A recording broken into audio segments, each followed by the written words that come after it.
Hai, Assalamualaikum warahmatullahi wabarakatuh. Sahabat Lugas TV dimanapun Anda berada, jangan lupa dukung channel kami Lugas TV dengan cara like, comment, share, and subscribe. Assalamualaikum warahmatullahi wabarakatuh. Pemirsa Lugas TV dimanapun Anda berada, kali ini jumpa lagi dengan kami di season acara PBB Pak Blangkon Bertanya. Seperti biasa, dengan narasumber atau yang menjadi tumpuan pertanyaan Pak Blangkon, mewakili suara-suara masyarakat yang di WA-kan ke Pak Blangkon, tentunya dengan pimret kami yang tidak asing lagi, Bang Badia Sinaga. Selamat sore, Bang Badia. Selamat sore, Pak Blangkon. Sehat, Bang Badia? Sehat. Kali ini begini, Bang Badia. Memang zaman sekarang ini, zaman artinya internet dan YouTube di mana-mana, ibu-ibu masak pun rupanya bisa dengar berita sambil itu goreng itu telur buat anaknya. Iya. Seperti kemarin kejadian itu, ada ibu-ibu cewek tuh marah-marah dengan beberapa anggota polisi waktu dia mau ke Anyer tuh, Bang. Viral ya? Viral. Nah, ini ibu-ibu jadi ya kayak ibu saja. Banyak WA ke kami bertanya. Artinya kok seberani itu ibu-ibu itu marah-marah di depan publik dengan seorang anggota polisi. Dan namanya polisi, Bang, kita aja nggak berani loh, Bang, marah-marah di depannya. Ini perempuan. Iya. Nah, Ahmed dengarkan kok pemirsa mereka bertanya ke Pak Blangkon udah nanti bertanya juga kan? Iya. Nuansa apa sih, Bang? Kok kadang-kadang sekarang ini banyak sekali seorang pengendara mobil pribadi atau ibu-ibu kebanyakan ya, atau berani sekali dengan anggota mengucapkan kata-kata yang kurang pantas di depan publik. Ini apa faktor apa ini, Bang? Ada fenomena apa ini, Bang? Coba menurut Abang bagaimana, Bang? Fenomena ya. Oke, sahabat Lugas TV, terima kasih pada Pak Blangkon. Ya, sesi kedua ini kali Pak ya? Iya, sesi kedua. Semalam sudah ya? Iya, betul. Oke, artinya banyak yang bertanya ke Pak Blangkon. Betul. Sudah ada yang WA kali? Sudah. Oke.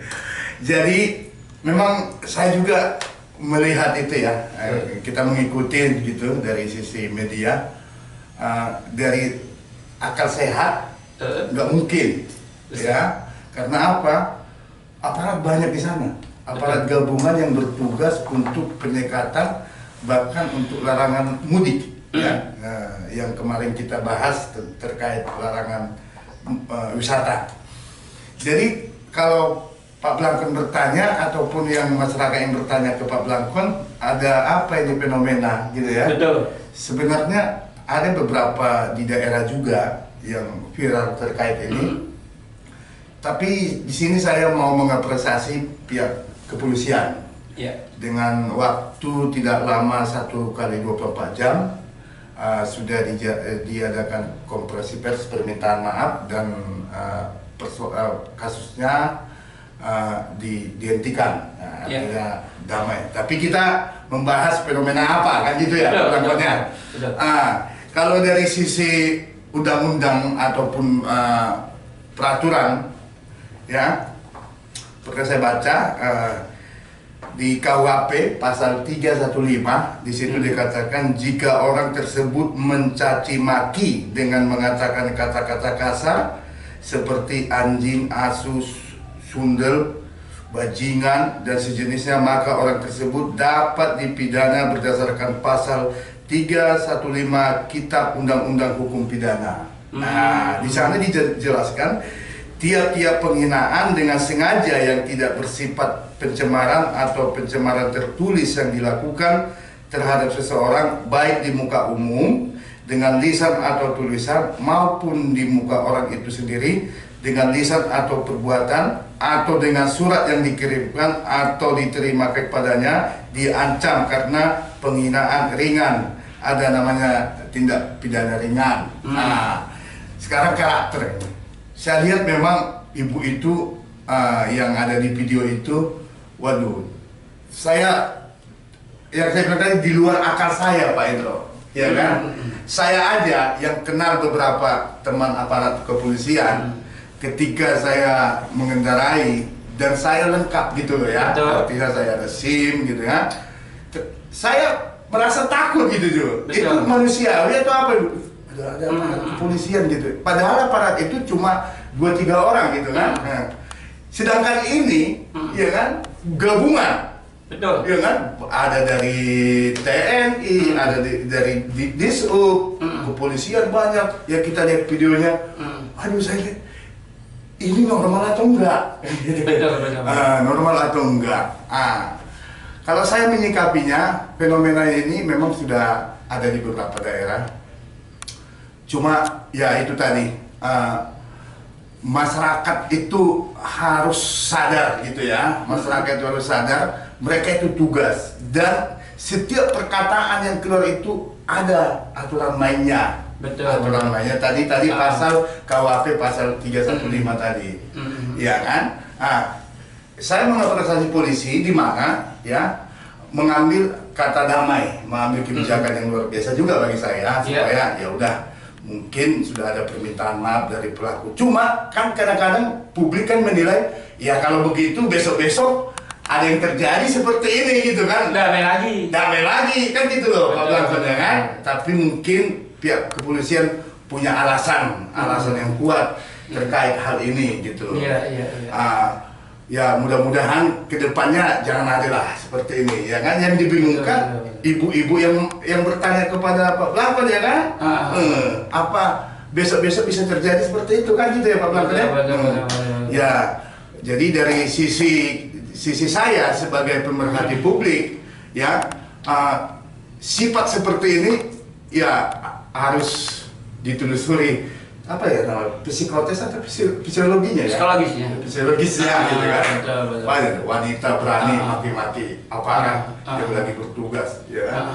Tapi bravo buat kepolisian yang cepat bertindak, yang membuat masyarakat jadi tenang lah, artinya bagus nih pihak aparat. Toh akhirnya minta maaf ya Bang? Toh akhirnya minta maaf. Berarti kan ada kesadaran di sana Bang? Ada kesadaran. Mengaku salah ya Bang? Mengaku salah. Karena minta maaf ya. Iya, tapi ya mau diperiksa juga lah kesehatannya. Begitu Bang. Jadi pendapat saya ya diperiksa lah kesehatannya. Memang dia labil atau apa gitu. Mungkin emosional lah Bang ya. Ya, setiap manusia punya emosional, tapi kan ini udah berlebihan. Berlebihan. Begitu gitu Bang ya. Boleh minum ini Pak Blanco? Boleh silakan Bang. Iya Bang, santai aja Bang. Terus begini Bang, mungkin apa yang namanya Pak Blanco ini orang awam Bang. Iya. Apa ini dampak dari kebijakan pemerintah yang kadang-kadang agak susah dicerna sama masyarakat awam, yang kayak kemarin katanya wisata dibuka atau ditutup mendadak, terus dia stres begitu atau bagaimana Bang? Jadi antusias dia mau menikmati wisata pantai, ya kan? Dari rumah mungkin dia udah semangat. Ya kan? Tiba-tiba di tengah jalan, ya kan? Ya, itu tadi labil ya, atau pikirannya itu labil. Saya nggak pengamat ini ya, psikologi gitu, tapi ya spontanitas dari rumah. Wah saya akan berenang, saya akan begini, tiba-tiba dilarang gitu ya, artinya ya itu tadi. Terkait tentang ekonomi, serasa enggak ekonomi karena dia punya uang mau ke pantai, hiburan lah. Intinya dia mau cari hiburan gitu aja. Iya. Ya begini lah Bang, pemirsa, artinya memang ya kita bisa kebijakan yang kemarin ada pihak yang bilang sedikit simpang siur atau menteri bagi orang awam nih. Apapun namanya kebijakan itu, seperti dibilang Bang Naga tadi, yang namanya memaki, kata-kata makian kepada seseorang, seorang petugas, itu sudah masuk kepada ranah pasar ya. Iya, ada pidananya. Artinya apapun namanya kita harus tetap bersabar dan mengendalikan diri dalam emosi boleh, tapi pengendalian itu perlu. Terus Bang, nggak kalah menarik nih Bang. Saya, banyak nih Bang yang lagi viral-viral nih. Oh gitu. Bukan hanya orang-orang awam, bahkan level pejabat. Saya dengar-dengar bikin TikTok kemarin tuh. Oh, Itu menarik nih Bang. Iya. Jadi dia TikToknya kalau nggak salah Bang, mewakili rakyat untuk pergi ke tempat tamasya. Untuk supaya maksudnya nggak rame-rame gitu loh, jadi COVID-nya nggak nyebar gitu loh. Mungkin tujuannya spontanitas baik ya? Mungkin spontanitas baik tujuannya, seperti wakil rakyat yang sejati lah. Iya. Selalu mewakili di dewan, mewakili di pantai pun mewakili, kan begitu. Cuman di konteks lain mungkin ada sisi lain yang melihatnya saya rakyat aja nggak tamasya, kamu sama saya enak-enakan. Jadi seperti ada dua versi ini Bang. Jadi menurut Abang ini bagaimana pengetahuan Abang loh? Kalau nggak salah itu anggota Dewan Provinsi dari PAN kalau nggak salah Pak Dede Rohana ya. Secara pribadi saya tidak mengenal beliau ya, tapi saya mengikuti juga, kita mengikuti dan kebetulan Lugas tidak mengangkat beliau mulai dari pemberitaannya sampai dia konversi pers. Kebetulan kita dari Lugas tidak meliput karena punya kacamata sendiri, redaksi itu punya kacamata sendiri. Tapi ini viral ya. Video TikTok. Video TikTok ini memang beberapa negara sudah melarang, ya, termasuk India, Australia, Amerika itu mereka melarang video ini. Di Indonesia sempat di 2018 ditutup sementara ini video TikTok karena dampaknya akan berpengaruh sama anak-anak. Tapi nggak tahu sekarang juga lagi bisa. Buktinya Bapak Dewan yang terhormat ini orang yang berpendidikan memakai video TikTok kan gitu kan. Kalau saya pendapat saya ini lagi-lagi ini pendapat saya Pak Blangkon. Jadi ini memang apa ya? Kalau dibilang secara ilmu atau dia kan pejabatnya, anggota dewan artinya skillnya bagus dong, artinya bagus ya Pak Blangkonnya.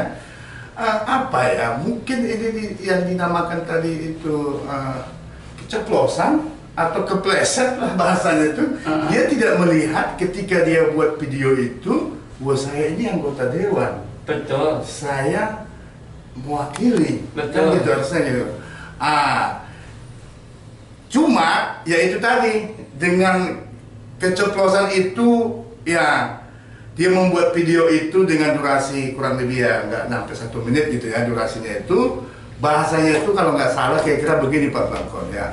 Artinya ya udah secara sederhana gini lah bahasanya. Ya udah masyarakat Banten gak usah datang ke pantai, cukuplah saya yang mewakili. Karena dia merasa dewan pada saat dia mengungkapkan itu. Betul. Dia kan dewan gitu loh. Dewan itu kan otentik perwakilan rakyat gitu kan.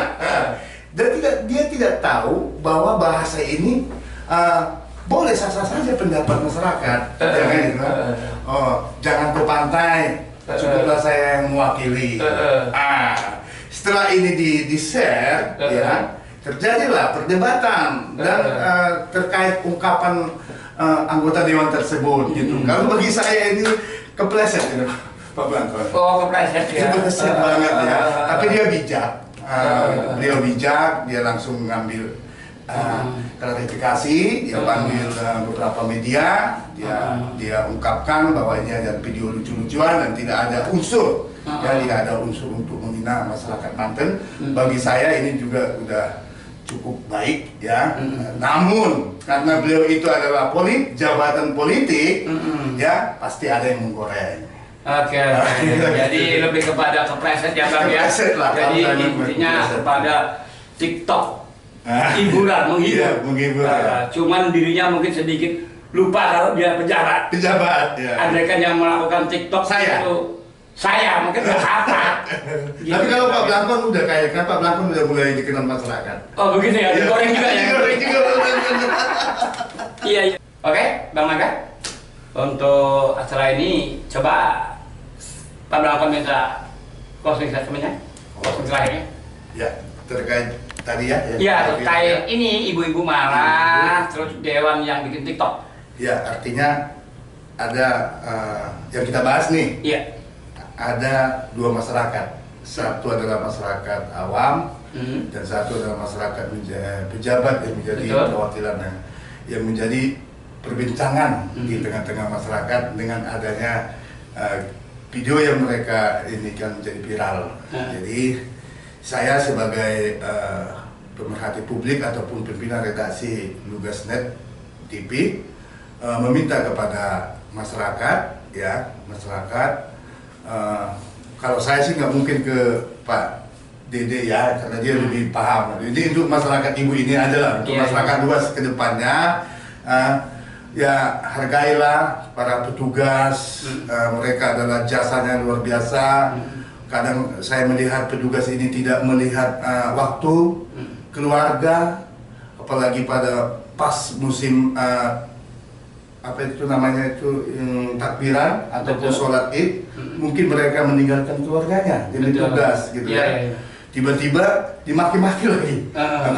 Kita jadi kepada masyarakat luas saya minta ini cukuplah hanya ibu ini aja yang melakukan hal ini. Jangan terulang kembali. Jangan terulang lagi lah, ya kan? Supaya kita masyarakat Indonesia ataupun Cilegon umumnya supaya lebih pemikiran itu semakin dewasa lah, kira-kira gitu. Terus karena saya pimpinan redaksi, ya saya minta terus nantikan konten-konten yang menarik di acara Lugas TV dan acara Pak Blangkon saat ini, acara PBB. Waktu pertama sampai sekarang saya mikir-mikiran, bagus juga tuh Pak Blangkon. Oh iya. Itu dapat ide dari mana Pak Blangkon? Sedikit-sedikit. Sebenarnya Pak Blangkon di tepi pantai ngelihat fenomena banyak sekarang ini bingung namanya. PBB Pak Blangkon bingung. Cuma kalau Pak Blangkon bingung doang nanya-nanya. Jadi Pak Blangkon bertanya deh. Jadi mewakili mereka. Banyak mereka yang nanya ke Pak Blangkon begitu. Teman-teman saya, WA saya juga bisa juga Pak Blangkon punya ide PBB. Cuma itu aja. Iya. Udah. Kita bilang. Iya bagi ya Bang Ade. Oke, itulah pemirsa. Kadang-kadang TikTok niatnya menghibur, tapi kita juga harus kontrol diri. Jangan niat menghibur menjadi terpleset, menjadi sesuatu yang tidak baik untuk semuanya. Kalau pepatah Jawa ada, kelirian jadi gerojokan. Jadi catatan-catatan kecil bisa menjadi air terjun. Makanya para pejabat hati-hati kalau bertiktok ya, supaya tidak terulang kembali hal-hal yang demikian.